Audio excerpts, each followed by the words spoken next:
దైవానుగ్రహంతో అందరూ బాగున్నారని ఆశిస్తూ మనస్ఫూర్తిగా కోరుకుంటూ మాఘమాస పురాణం 3వ అధ్యాయం.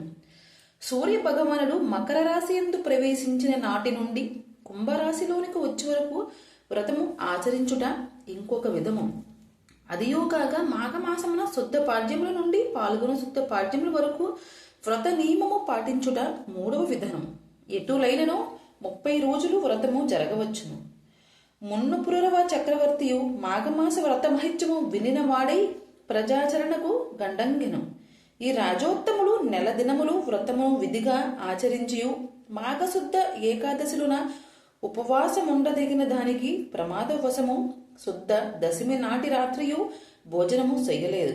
నియమము భంగము వలన పురారవుండు పిశాచ రూపమును ధరించెను. దానిని బావుట ఉపాయముదొక రాజ్యమును వీడిపోయి హిమాలయ పర్వత సమీపముననున్న సరస్సు ప్రక్కగా నివసించుచూ ఉండెను.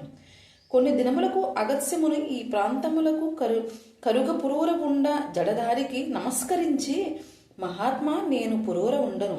నా రూపమంతయు మారిపోయినందున నన్ను మీరు గుర్తించి ఉండరు. బుద్ధిపూర్వకంగా నేను ఆచరించిన పాపం ఏదీ లేదు. కానీ ఏదియో నా వలన మహా అపరాధం కలుగక ఈ పిశాచ స్వరూపం సంభవింపదు కదా.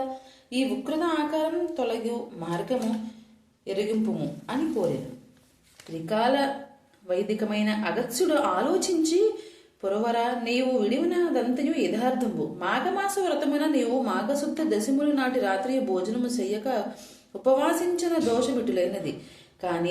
కానిమ్ము, సూర్యుడు మకర రాశిలో రేపు ప్రవేశించుచుంటుంది కదా. రేపే నీ వ్రతము ఆరంభించి కుంభరాశిలో సూర్యుడు ప్రవేశించే వరకు గల 30 దినములు వ్రతము నియమము పాటించి యథావిధిగా నెరవేర్పు.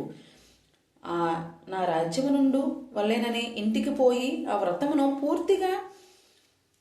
పూర్తి చేసుకుని సౌరభౌముడు లక్ష్మీనారాయణ కృపకు పాత్రుడై సహజ రూపమునకు వచ్చెను. తేజము, సౌందర్యము, గాంభీర్యము గల రూపము నొంది భూలోకమును సర్వ సౌఖ్యములను అనుభవించి అనంతరము హరి సామ్రాజ్యమును పొందెను. మాఘమాస వ్రతము 3వ విధానం తెలిపెదను. మాఘ పురాణం 3వ అధ్యాయం సంపూర్ణం.